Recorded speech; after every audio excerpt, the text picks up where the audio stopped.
Bonjour à vous tous et nous allons continuer aujourd'hui l'étude de l'Épître aux Galates. Nous sommes rendus au chapitre 2 et nous sommes au verset 17 ce matin. Notre bon Père du ciel. Depuis quelques jours, nous voyons la justice acquise par la foi en Jésus-Christ. Quelle grande délivrance tu nous as accordée par la foi en Jésus-Christ seul, sans la mise en pratique de la loi. Ô notre Dieu, nous te bénissons, nous te glorifions et nous te demandons que par ces études que nous faisons, que tu nous aides à marcher droit selon l'évangile reçu de Jésus-Christ par les apôtres pour nous. Donc, conduis-nous. Notre désir, c'est de garder la vérité. Toujours, toujours. Et la transmettre à la génération qui va nous suivre. Car nous te prions au nom de Jésus. Amen. Oui, nous sommes rendus au chapitre 2. Mais je vais résumer. Je vais nous mettre dans le contexte. Nous sommes en train de voir que les Galatiens avaient des problèmes avec des faux docteurs qui voulaient, ou leur enseignaient, ou avaient peut-être réussi pour certains parmi les chrétiens qui étaient là, à additionner à la foi la circoncision et la loi. Ils disaient, vous ne pouvez pas être sauvés seulement par la foi en Jésus-Christ. Il faut que vous mettiez en pratique la loi. Parce que, vous savez, Jésus était juif, il est né des Juifs, il s'est fait circoncire, il a pratiqué aussi la loi, donc il faut le faire aussi. Je ne sais pas si c'était leur argument, mais il y en avait des arguments, parce qu'ils avaient séduit plusieurs chrétiens. Paul leur dit, ne changez pas d'évangile, ne la changez pas, car vous allez être anathème. Il dit, croyez à ce que je vous ai enseigné, car ce que je vous ai enseigné, c'est Jésus lui-même qui me l'a donné. Ce n'est pas les apôtres, ce n'est pas les hommes, ce n'est pas la loi, ce n'est pas les pharisiens, ce n'est pas les sadducéens, ce n'est pas les prophètes, c'est Jésus lui-même qui m'a instruit et je vous l'ai transmis tel que je l'avais reçu. Oh, Paul dit, gardez la foi dans ce que je vous ai instruit. On a vu aussi que quand Pierre est monté à Antioche, voir l'Église, il vivait avec les païens comme des païens. Mais il est arrivé quelque chose. Il y a des Juifs qui sont arrivés de Jérusalem, et quand Pierre les a vus, Pierre, pour une raison qu'on n'est pas toujours clair de comprendre, mais il a eu peur, il a eu comme un peu honte, ou il se sentait jugé, ou peut-être rejeté, ou mis de côté par les Juifs. Donc, il est allé manger, s'asseoir, si je peux dire, avec les Juifs, qui se disaient chrétiens, ou qui étaient chrétiens de Jérusalem. Mais on a vu, les Juifs ont toujours eu de la misère un peu avec la question des païens. Comment on se comporte avec les païens? Comment on agit avec les païens? Il y a toujours eu de la misère. On voit ça dans tous les actes des apôtres. Dans les premiers 40 ans de la vie de l'Église, il y a eu des problèmes. Et Pierre, il y a ces problèmes-là. Donc Pierre n'agit pas bien. Et Paul, qui voit ça, qui s'aperçoit que Pierre, que Barnabas, que les Juifs chrétiens d'Antioche se sont tous séparés de l'Église païenne, qui est des chrétiens. Pierre est repris par Paul, ouvertement devant tous. Il dit, Pierre, tu n'as pas le droit de demander aux chrétiens païens de judaïser. Tu n'as pas le droit. Et on a vu hier la première raison qu'il a donnée. Parce que, il dit, nous qui sommes juifs de naissance, on n'a jamais réussi à se justifier par les œuvres de la loi. Nous qui sommes juifs de naissance, on a accepté le fait que c'était par la foi en Jésus-Christ seul qu'on était sauvés ou justifiés. Que la loi, la mise en pratique de la loi, ne pouvait pas nous justifier Dieu. Donc, pourquoi est-ce que tu voudrais faire judaïser les païens? Pourquoi est-ce que les chrétiens de Jérusalem voudraient faire judaïser les païens quand nous, on n'a jamais été justifiés par la mise en pratique de la loi? nous qui sommes juifs. Donc, si vous voulez faire quelque chose avec la loi, faites-le, hein, mais ne demandez pas aux païens qui sont chrétiens maintenant, qui ont cru en Seigneur Jésus-Christ pour être sauvés, pour être justifiés, ne leur demandez pas de judaïser. Ça, c'était la première raison qu'on a vue hier. Maintenant, il va en amener une autre raison. Et c'est pas facile. Le texte est un peu compliqué. J'espère que je vais réussir à vous, ne pas le compliquer. J'espère que je vais réussir à vous aider. Et je vous encourage à prendre le temps, si vous avez plusieurs Bibles françaises chez vous, de les lire tous. Bible français courant, la Soma, toutes les Bibles Darby, l'Épée, Martin, tout ce que vous avez.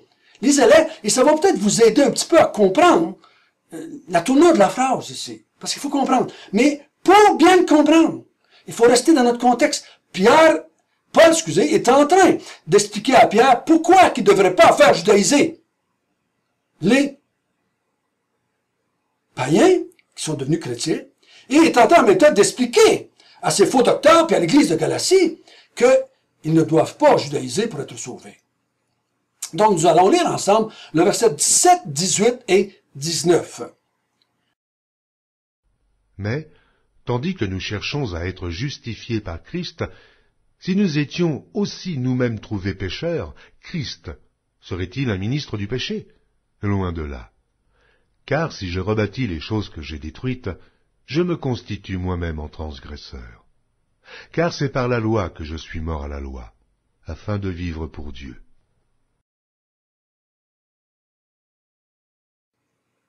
Donc, je vais essayer de vous expliquer ma compréhension de ce texte. Il dit à Pierre et à tous les Juifs, et à tous les chrétiens, à tous les faux docteurs, aussi, en même temps à tout le monde, à nous autres, il dit, tandis que nous cherchons à être justifiés par Christ, nous qui se déclarons, nous qui disons que nous sommes justifiés par la foi en Jésus-Christ, seuls, nous qui avons pris Jésus-Christ comme moyen de justification et de salut. Il dit, si en même temps, nous étions aussi nous-mêmes trouvés pécheurs, Christ serait-il le ministre du péché? Donc, qu'est-ce qu'il veut dire par là? Si nous étions aussi nous-mêmes trouvés pécheurs. Ici, je vous dis ce que ma pensée. Si, en même temps que je déclare vouloir être justifié par Jésus-Christ, par sa mort à la croix, je déclare qu'il faut que j'additionne à cela, il faut que j'observe la loi, je me déclare pécheur. Je me déclare encore incapable de mettre en pratique la loi. Je vais te déclarer coupable par la loi. Ici, il n'est pas en train de dire si nous faisons encore des péchés en tant que chrétiens. Ça, on le sait tous. Paul en faisait, Pierre en faisait, tous les chrétiens en faisaient, tous les chrétiens en font encore des péchés, même après avoir été sauvés. Si vous êtes parmi ceux qui croient que les chrétiens ne pêchent plus, bonne chance. Mais c'est pas mon cas. Je crois pas que c'est la majorité des cas de ceux qui écoutent ces vidéos. Nous croyons que nous sommes encore pécheurs. Donc, qu'est-ce qu'il est en train de dire? Si nous sommes trouvés pécheurs par le fait que je me suis remis sous la loi pour être justifié, je me retrouve non pas saint et sanctifié, justifié, je me retrouve encore pécheur et condamné parce que j'ai retourné à la loi pour être sauvé, justifié. C'est pour ça qu'il dit tout de suite après, Christ serait-il le ministre du péché? Si je prends Christ pour être justifié et que je veux additionner la loi à Christ, Christ est affilié à ma folie. Et là, je dis aux gens, oui, je suis sauvé par Jésus-Christ qui est mort à la croix, mais en même temps, il faut que je fasse la loi pour être justifié aussi. J'affilie Christ par mes paroles, par mes actions, au péché. Est-ce que vous me comprenez bien? Je suis en train d'affilier Jésus. Je suis en train de dire à ceux qui m'écoutent, Jésus est d'accord avec ce que je fais. Et lui aussi, il est d'accord avec le fait qu'il faut que j'observe la loi pour être justifié. Ce qu'il a fait, c'était pas suffisant. Donc, je fais de Christ un serviteur du péché. Je dis que Christ est d'accord avec moi là-dessus. Et ça, c'est mal. C'est archi mal. C'est pour ça que Paul dit, loin de là, au grand jamais, faut faire ça. Si je dis que je suis justifié par Christ et par la mise en pratique de la loi, je suis en train d'emmener Christ avec moi et de déclarer Christ ministre du péché. ou serviteur de la loi. Je remets Christ, c'est comme si je voudrais remettre Christ lui-même sur la loi. Christ n'a pas assez fait. Christ n'a pas vraiment été capable de me justifier par sa mort à la croix seul. Il faut que j'additionne à Christ quelque chose. Il faut que j'aide Christ un petit peu. J'en fais un ministre du péché. C'est pour ça qu'il dit au verset 18, « Car si je rebâtis les choses que j'ai détruites, je me constitue moi-même un transgresseur. Si je remets en place la loi dans ma vie, après l'avoir enlevée, après l'avoir mis de côté, après l'avoir déclaré non capable de me justifier, si je la remets en place, je me remets moi-même dans la position de transgresseur ou de pécheur. Parce que, encore une fois, je suis sous la loi, encore une fois, je suis condamné par la loi, encore une fois, je suis pas capable de le mettre en pratique, donc je ne suis pas justifié, je suis encore un pécheur mort dans mes péchés. C'est pour ça qu'il dit au verset 19, écoutez, regardez bien ce qu'il dit, « Car c'est par la loi que je suis mort à la loi. » Donc, la loi, c'est elle qui m'a donné la mort. Maintenant, si je la remets en place dans ma vie pour qu'elle me justifie, c'est de la folie. C'est la loi qui m'a donné la mort. La loi m'a condamné et m'a donné la mort en Jésus-Christ. Donc, Jésus-Christ est mort pour mes péchés. La loi a fait mourir Jésus-Christ. La loi condamnait le pécheur. Jésus-Christ est devenu pécheur pour moi. Donc, la loi a fait mourir Jésus-Christ. Jésus-Christ a subi les conséquences du pécheur, de la loi qui condamnait le péché. Donc il dit, c'est par la loi que je suis mort, et il dit au verset 19, il dit, et c'est par la loi que je suis mort à la loi. Donc, la loi me faisant mourir, je ne suis plus sous la loi. C'est l'argument de l'apôtre Paul au chapitre 7 de Romains. Je suis mort à la loi parce que, en mourant avec Christ à la croix par la foi, la loi n'a plus de pouvoir sur moi. Donc, j'ai mis à l'écart la loi, j'ai rejeté la loi, je peux dire, je l'ai mis de côté, la loi. Elle a atteint son rôle. Elle m'a emmené à la foi en Jésus-Christ. Mais il dit, maintenant, si je me remets sous la loi, je suis encore condamné et je mérite encore la mort et je suis encore mort. Parce que je ne réussis pas à mettre la loi en pratique. Et là, remarquez bien ce qu'il va dire à la fin du verset 19. Afin de vivre pour Dieu. Donc, j'ai cru au Seigneur Jésus-Christ. Par la foi, j'ai cru en lui pour être sauvé, pour être libéré, pour être justifié, afin de vivre pour Dieu. Mais si je me remets sous la loi, en même temps, ou sous la circoncision pour être justifié, je meurs et je ne suis pas capable de vivre pour Dieu. Parce que la loi, je ne suis pas capable de mettre en pratique. Puis, Paul il dit à Pierre, vous n'avez pas été capable de justifier par la loi. Donc, qu'est-ce qu'on va faire, la loi? Bien, la loi va encore vous condamner, va encore vous faire mourir. Et vous ne pourrez pas vivre pour Dieu. Toute personne qui retourne à la loi pour être justifiée, en plus de Jésus, dans notre contexte ici, en plus de Jésus pour être justifié, ne peut pas vivre pour Dieu. Ceci l'empêche de vivre pour Dieu.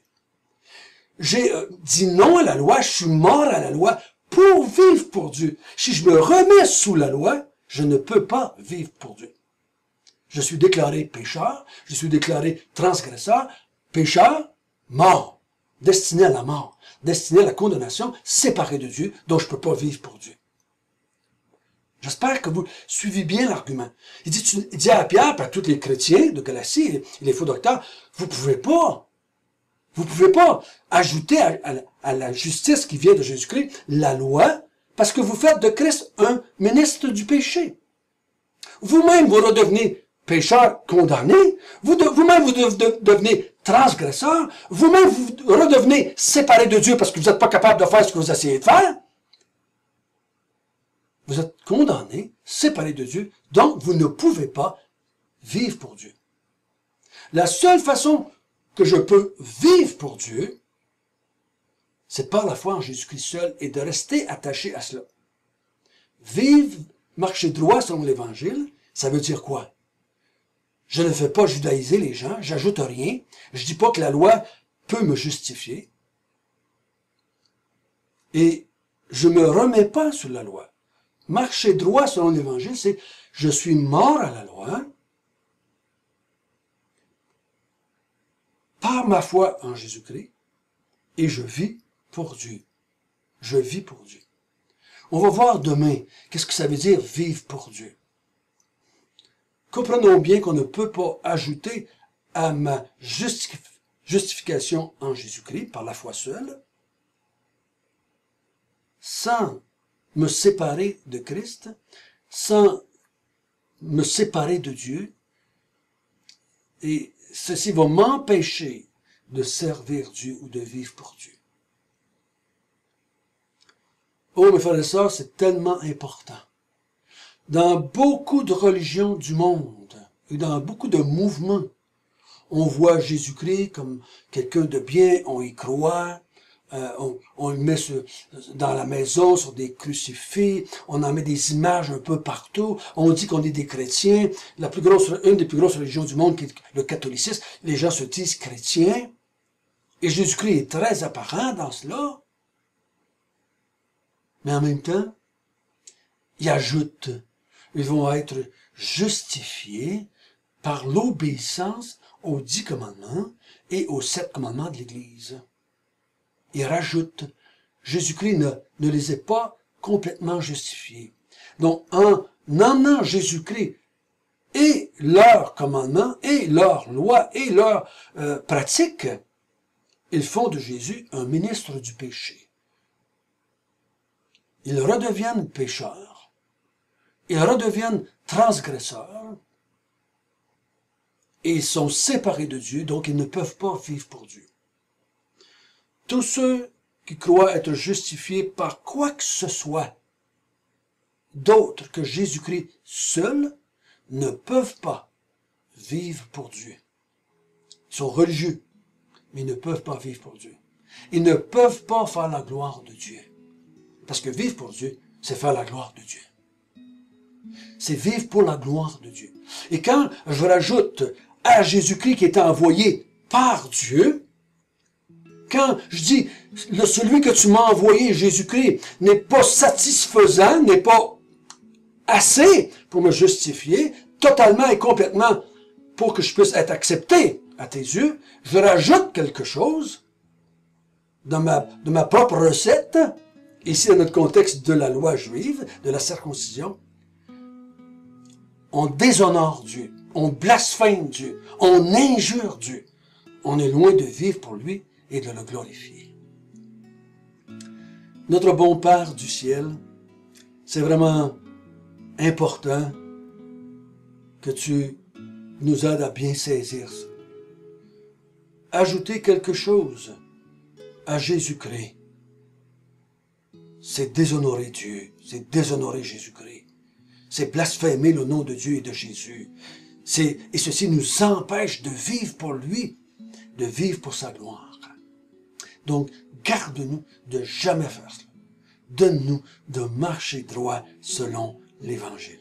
Au nom de Jésus, Amen.